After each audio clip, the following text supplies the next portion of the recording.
안녕하세요, 채소입니다. 오늘은요, 제가 지난번 애플 하울에서 보여드렸던 뉴 아이패드의 사용 후기 영상을 가져왔습니다. 그 영상을 촬영하고 난 이후에 거의 하루도 빠짐없이 아이패드를 사용을 했어요. 그러면서 제 나름대로는 장단점이 좀 확실하게 느껴져서 여러분들한테 소개를 해드리려고 합니다. 제가 사용을 하면서도 막 이런 점들을 까먹을 것 같은 거예요. 그래서 메모장에 다 적어왔거든요. 이것들을 보면서 설명을 해드리도록 할게요. 먼저 지난번 하울 영상을 보신 분들은 아시겠지만 제가 이 아이패드를 구매한 목적부터 소개를 해드리자면 첫 번째로는 그 아이패드에 지원되는 애플 펜슬을 함께 구매를 해서 타블렛처럼 활용을 하려고 했거든요. 생각해보니까 제가 이걸 활용해서 유튜브 썸네일을 꾸며본 적은 없는 것 같은데 좀 간단하게 포토샵 효과를 낼 수 있는 작업들을 하고 싶었고요. 나머지는 패드를 구매하시는 분들이 다 저와 같은 목적으로 구매를 하실 것 같은데 영화를 본다거나 뭐 유튜브를 좀 시원하게 시청을 한다거나 웹서핑을 한다거나 음악을 듣는 용도로 활용을 하고 싶었고요. 다음으로는 간단한 그림을 그린다거나 혹은 캘리그라피를 할 수 있는 취미생활 정도로 활용을 하고 싶었고요. 마지막으로는 좀 간단한 문서 작성까지 이 아이패드를 활용을 하고 싶었어요. 지금까지 말씀드린 것들이 아이패드의 구매 목적이었는데 지금 이 영상을 보시고 있는 분들 중에서도 뉴 아이패드랑 아이패드 프로 모델 중에서 고민하고 있으신 분들이 되게 많으실 것 같은데 뭔가 내가 아이패드를 어떻게 활용하겠다라는 뚜렷한 목표가 있으신 분들 제외하고 나서 주변에서 너 아이패드 왜 샀어? 이렇게 질문을 받는다면은 그냥 애플 펜슬도 지원된다는데 사용을 해보고 싶고 좀 편하게 들고 다니면서 영화나 유튜브나 간단하게 웹서핑을 하고 싶어서 라고 말씀하실 분들은 뉴 아이패드로도 가격 대비 충분한 만족감을 느끼실 수 있으실 거예요. 오히려 가격대가 있는 프로 모델 같은 경우에는 저는 나름대로 좀 라이트한 유저라고 생각을 하는데 뭔가 내가 이 좋은 성능들을 다 활용을 해야 될 것 같고 그래야지만 내가 이 기기를 사면서 뭔가 본전을 뽑았다라는 생각이 들 것 같은 거예요. 그래서 프로 모델이 아닌 그냥 이 제품을 구매한 이유도 있어요. 하지만 정말 나는 프로급이다. 정말 나는 프로다. 전문가용으로 좀 완성물을 내고 싶다 하시는 분들은 아무래도 이 제품보다는 프로 모델이 훨씬 더 좋으시겠죠.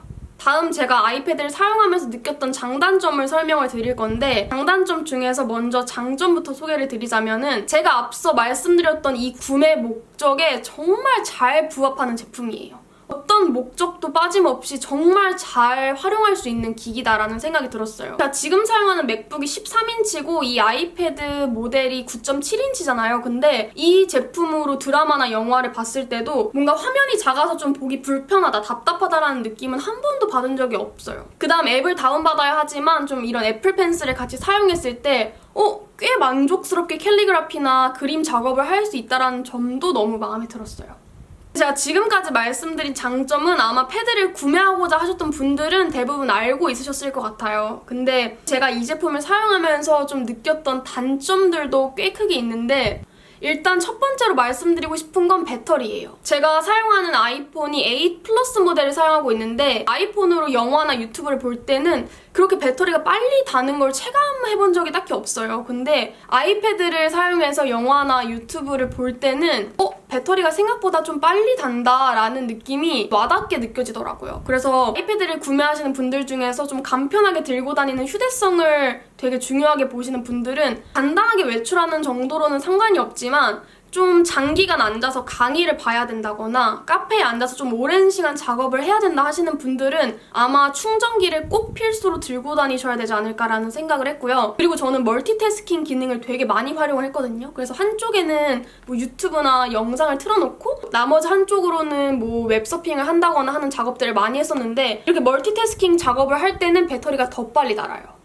배터리를 중점적으로 보시는 분들은 생각보다 배터리가 되게 빨리 닳는다라고 생각을 하실 수도 있어요. 이거는 제가 이 기기를 잘못 뽑은 건지 아니면은 뉴 아이패드의 특성인지 모르겠지만 저는 그렇게 느꼈고요. 그리고 제가 이 패드를 되게 활발하게 사용했던 계절이 우리나라가 진짜 더웠던 여름이잖아요. 그리고 올 여름은 더 더워서 그랬는지 몰라도 이 패드의 발열 증상이 꽤 크게 느껴지더라고요. 물론 우리가 핸드폰처럼 계속 잡고 사용하는 게 아니고 좀 영상을 볼 땐 떨어뜨려 놓고 사용을 하잖아요. 이럴 때는 발열 증상이 크게 느껴지진 않지만 그냥 단순히 손으로 잡고 있을 때만 느껴지는 문제점이 아니고요. 되게 뜨겁게 달아올랐다가 갑자기 꺼지면서 재부팅이 되는 거예요. 근데 이게 증상이 한두 번 있었던 게 아니고 꽤 종종 있었어요. 근데 재부팅되는 증상은 날씨 탓인 것 같기도 한 게 요즘은 좀 선선해졌잖아요. 그래서 그런지 갑자기 꺼진다거나 하는 증상은 최근에 없었어요.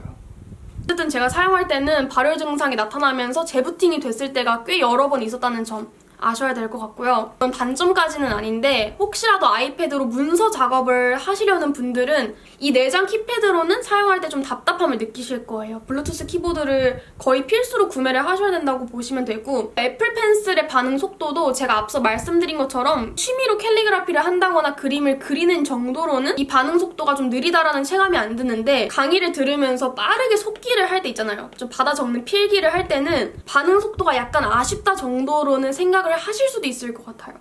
저 같은 경우는 제가 글씨를 엄청 빨리 쓰는 스타일은 아니라서 이게 그렇게 와닿진 않았는데, 이거를 활용해서 공부를 하는 친구의 말을 들으면 그렇다고 하더라고요.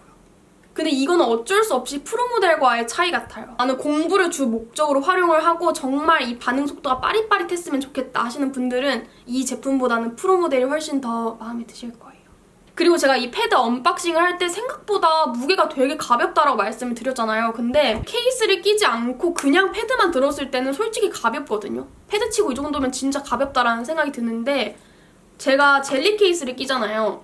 젤리 케이스라고 하더라도 이게 크기가 있다 보니까 케이스를 끼는 즉시 약간 좀 무겁지는 않은데 가볍다라는 말은 안 나오는 것 같아요. 젤리 케이스든 플라스틱 케이스를 끼든 간에 아무래도 이 패드에 크기감이 있다 보니까 케이스를 꼈다는 것만으로도 무게감이 달라지더라고요. 그래서 끼고 잡으면은 솔직하게 가볍다라는 생각은 안 드는 것 같아요. 보통에서 약간 무게감이 느껴지네 라는 생각 정도? 이 정도? 일단 기본적으로 아이패드를 구매를 하시면은 활용하는 손동작들이 있거든요. 그런 거는 기본적으로 영상을 한 번은 보시고 나서 좀 제대로 활용하시는 걸 추천해드리고 싶어요. 이렇게 제가 말씀드리고 싶었던 뉴 아이패드의 사용 후기는 모두 담아서 말씀을 드렸고요. 혹시라도 더 궁금한 점이 있다 하시는 분들은 댓글로 남겨주시고, 영상이 작게나마 도움이 되셨던 분들은 좋아요와 구독 버튼 누르시는 것도 잊지 마세요.